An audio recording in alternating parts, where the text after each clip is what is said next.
क्षण धाम राम प्रिय सकल जगत आधार। गुरु वशिष्ठ तैराखा लक्ष्मण नाम उदार।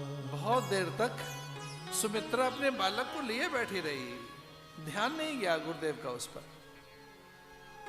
राम, भरत, रिपुदमन, इन तीन के नाम रखकर गुरुजी समाधि में चले गए।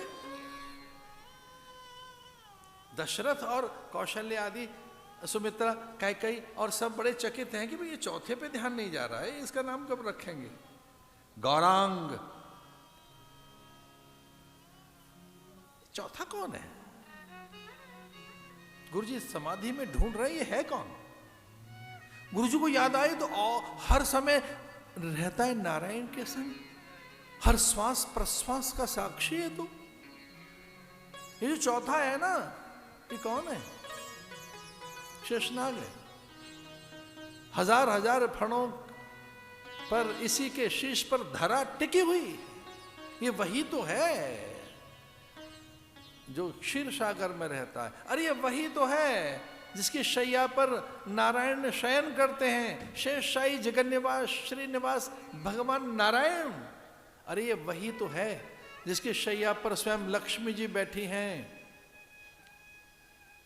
और शेषनाग से कहा, भाई तू बड़ा संयमी है, शीलवान है, गुणवान है, आज्ञाकारी है, अनुशासित है, भद्र है, सुभद्र है, फिर भी हमारी बात नहीं सुनना। हम दोनों क्या बात करेंगे, सुनना नहीं। ये नहीं सुनूंगा मैं, कभी नहीं सुनूंगा, मैं सुनूंगा ही नहीं कभी। तो अभी उन्होंने अपने कान बंद कर लिए सदांग के लिए। शेषनाग ने, ऐसा कहते हैं सांप को सुनाई नहीं देता, सांप के कान नहीं होते, सर्प को सुनाई नहीं देता, हमारी बात नहीं सुनना। सर्प ने, शेषनाग ने वचन दिया, आप जो योजना बनाएंगे, आपके एकांत की क्या वार्ता होगी, कभी श्रवण नहीं करूंगा, आंख मूंद के रहूंगा। भगवान ने कहा कभी कभी सुन भी सकता है। उन्होंने कहा नहीं, वचन देता हूं कभी नहीं सुनूंगा। मां ने कहा, लक्ष्मी जी ने कहा, चल मेरी कभी बातें सुन लिया करना, ऐसा भी भेद रखना ठीक नहीं। तो उन्होंने कहा, मां आपकी तो बातें नहीं सुनूंगा, लेकिन आपके आभूषण कंगन जब बजते हैं तो बड़ा अच्छा लगता है।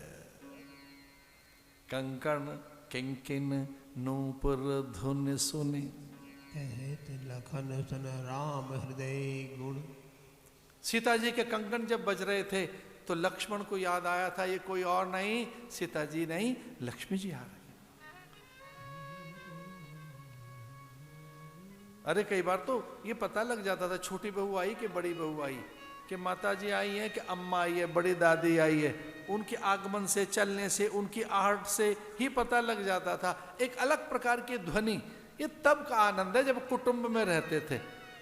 अभी तो अकेले रहते हैं, बिल्कुल अकेले। अच्छा लगता है जब ये पता लगे कि हम बेटी का विवाह उस घर में करने जा रहे हैं जहां कोई ननद नहीं है और देवर नहीं है। आहा, अरे अपना तो काम बन गया, कोई नहीं है। अरे जंगल में ही छोड़ा हो, वहां तो और भी कोई नहीं होगा, कोई संबंधी नहीं है, अपना कोई नहीं है, कोई परिजन नहीं ना, अकेले हैं।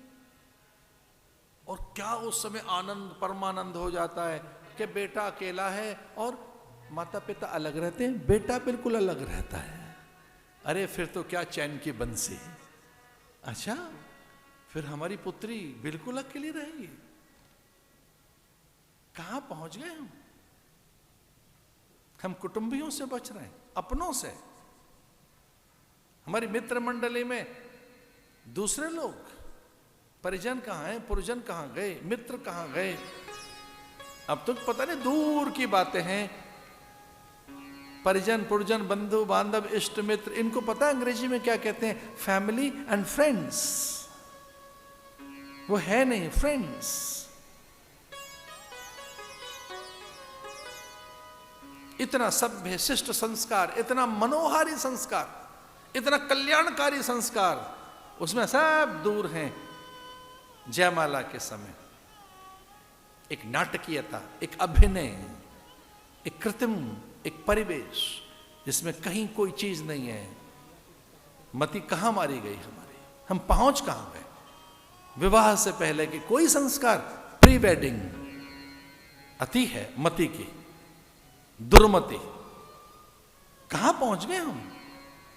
उसकी जय जयकार है, उसकी प्रशंसा है, उसके लिए मान्यता है, चूंकि बड़े लोग कर रहे हैं। ओ क्या बात है, वो एक सारोकार बन गया है। सामान्य प्रजा मत रहना परिजनों के बिना, पुरजनों के बिना, बंधु बांधवों के बिना, और वहां आंगन में भीड़ लगे।